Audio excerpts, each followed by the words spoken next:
Hi friends, my name is host Eric. I'm the host of Talking with Famous People and also the world's greatest typologist. As you can tell by my garb, demeanor, age, and setting, I'm a very serious professional who takes these matters very seriously. So you can take seriously whatever claims I might be making.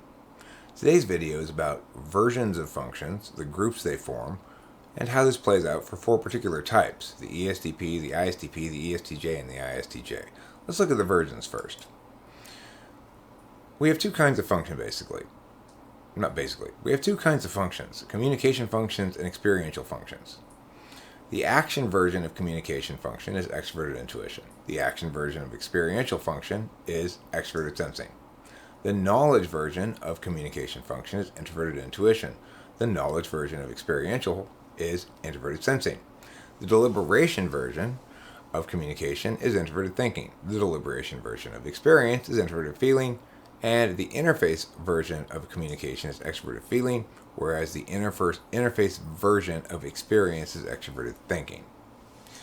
Now, the reason I articulate all these and set them up there for us to look at is because we're going to be looking today at how these communication and experiential functions either are balanced or imbalanced within a given type, and how this creates sets of types known as groups. Meta-analysts are those who have a communication function in slot 1 and a communication function in slot 2. You might consider these types maximally imbalanced towards communication. They include ENFJ, INFJ, ENTP, and INTP. The analysts are those with a communication function in the first slot and an experiential function in the second slot. They are INTJ, ISTP, ENFP, and ESFJ. The executives are those with an experiential function in the first slot and a communication function in the second. Those are ESTPs, ENTJs, INFPs, and ISFJs. The executors, they have both slots filled with experiential functions, and they're ESTJs, ISTJs, ESFP, and ISFP. So today we're looking at two analysts and two executors and seeing how they're distinct from each other. Note, the first slot of every type is an absolute value, and the second is an instrumental value. So a lot of times we can understand conflicts between people by simply looking at where their frames disagree. So a meta-analyst who has a communication frame and a communication approach is likely to get into conflict with analysts about what the right frame is, because they have this shared communication thing there, whereas they're likely to get into conflicts about executives regarding what the right approach is,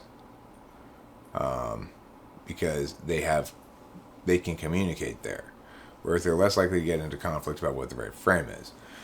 The executive is going to presume a certain frame and hope it doesn't change. The analyst is going to say we need to spend a lot of time working with the frame as well, but that's going to cause more conflict between meta-analysts and analysts than it is between meta-analysts and executives or executives, because of the different kinds of function reduces communicable difference.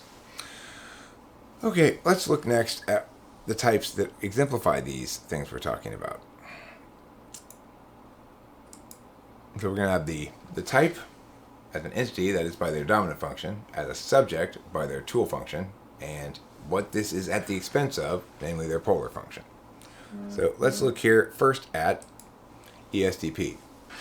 An executive, the action taker ESTP, is decisive and opportunistic by nature, with the SE Dom TI tool FI polar. They impact the world directly by doing stuff that changes the frame of discussion. SE first slot places the action taking of the ESTP in the real-time frame. ESTPs are likely to notice things in their environment that others miss, especially when those things represent a change from the previous status quo, or a ripeness for change, an opportunity to generate impact. As a subject, the ESTP engages the world publicly using correctness.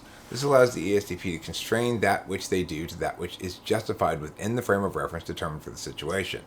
The TI tool is used both to determine the correctness of the words of others and to determine whether a prospective action can be justified once taken. I should say prospective.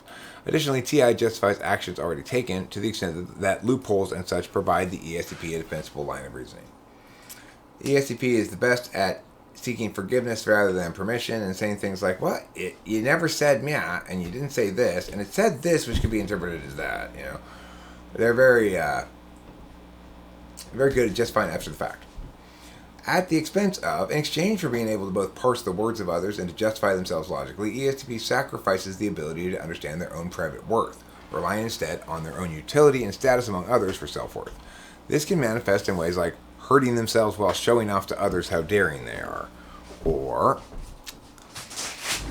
also, it can mean that ESTPs do a poor job of picking relationship partners, or that they put up with mistreatment at the hands of a significant other, or that they indulge themselves in the moment at the expense of something that's really more important to the ESTP. All those things are ways that FI polar expresses itself. Now let's look at the distinction between the ESTP and how they're not the same as the ISTP. An ISTP is an analyst type. The deliberator ISTP is foremost concerned with correctness. In conjunction with third slot NI, this makes for a person who maximally values determining the single best and most legitimate course of action. They can often be seen as cold or harsh, as their logic isn't softened by a communicative tool function in the way that the INTPs is. So INTPs are generally considered much less cold and harsh than ISTPs, even though they're both GI DOMs. As a subject, the tool function. The ISTP executes the necessary steps to attain the predetermined end, upholding their absolute value of TE in the fifth by instrumentally using their extroverted sensing to get tasks completed. The ISTP won't find ontological peace until they've deliberately determined the communicative defensibility of the singular path they intuited. And of course, this means they operate communicatively on a much less real-time level than does, say, the ESTP. If you ask a surprise ISTP with a question, instead of responding right away, they want to deliberate it out first. And so there's often a pause. Maybe they'll turn around, walk away, and come back, something like that. At the expense of polar, and this is where we're getting into the polar, in exchange for being so able to commit to a single life and to execute that version of self so completely, the ISTP loses the ability to generate divergent ideas. They can't improvisationally engage on the communication plane because of blindness to any. They dislike surprise questions and have the conversational momentum of a rock. Which is to say, you push them, they roll over once, and they just sit there and you go, okay, well, how about this? And they give you one answer, and then that's it. Okay. But don't get me wrong, I love you guys, ISTPs. You guys are great. ESTJ. An executor type, the interfacer ESTJ frames everything in life through the solvency and attainment of their dominant function. TE. TE Dom, SI Tool, NI Polar. All behavior is either purpose or pleasure, and nary do the two frames mush together. ESTJs there are unlikely to take anything on spec. Even when every indicator suggests a given outcome, ESTJ will say, I'll believe it when I hold it in my hand. Now this leaks into their use of SI as well, but the ESTJ uses the experiential knowledge function SI as a tool, and this constrains and defines how the TE expresses. ESTJs remember what they plan to do, they keep regular schedules, they trust those people and approaches that have worked for them in the past. Of course, this can be a trap, so ESTJ uses any third to imagine all possible things that can go wrong and proactively tries to prevent those problems. So, in exchange for all of this ability to execute long-term plans and attain success on conventional criteria in mostly anything they may end up doing, because ESTJs are remarkably capable of accomplishing things, even things that would seem contrary to their TESI, like my dad is an ESTJ who has a philosophy doctorate. Note, he never has been a tenth of the philosopher I am, but he's the one with the doctorate. That's TE for you. So, in exchange for all this ability to execute long-term plans and attain success on conventional criteria in mostly anything they may end up doing, they sacrifice the ability to tell when a given matter must be dealt with via a different frame. NI Polar deals poorly with unexplained events and can miss the point entirely sometimes. For example, over-insuring things.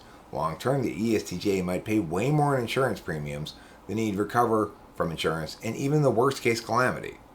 Smaller problems, the ESTJ won't contact the insurance as they don't want the rates to go up. So they're paying for peace of mind that will always be worth less than they're paying for it. And in the best case scenario, is just money down a hole. It's an example of something that makes TE sense only in the absence of NI, which sees the bigger picture. Okay, now let's do the last one of these 4 types that I'm going to cover here, and that is the ISTJ.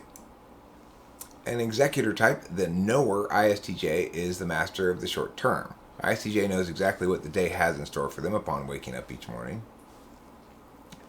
They're likely to rise early, engage with exercise or nature or something, eat what they always do, and be well prepared for whatever's on the schedule. They have strong associations with past experiences, especially negative ones, and may share these experiences more than once with friends and family. As a subject, with extroverted thinking in the second slot, the ISTJ is the best problem solver on the most particularist level. While an ENTJ might successfully tackle a company's IPO, the ISTJ will successfully get your car to pass the smog check. ISTJ has the objects and practices of their life optimized to their liking and for efficiency. They already have all the tools for whatever happens in the back of their car, and yet they are fussy enough to bring their own bong setup everywhere because they can't imagine smoking out of Eric's filthy bong. I'm talking in that instance about my friend Cameron, who's an ISTJ. And it is kind of a filthy device. So, at the expense of, what do they lose to gain all these powers? At the expense of knowing the self so well, for gleaning all the useful information from their experience, and for being able to address these problems of specific individuals so well, the ISTJ loses the ability to understand how their affect, words, and behavior might be perceived by others. While their FI third makes it very rewarding for the ISTJ to help and take care of those individuals important to them, it also makes it nearly impossible for them to intentionally cope with the complex web of well-intentioned inauthenticities that comprise the dynamic systems of social interaction. ISTJ is therefore likely to view social grace as manipulative and to be viewed by others as socially awkward. So that sums it up for this video. I didn't waste any time, so we're at 12 minutes, neat and tidy. Hope you enjoyed it. Thanks for watching. Don't forget to eat plenty of cheese.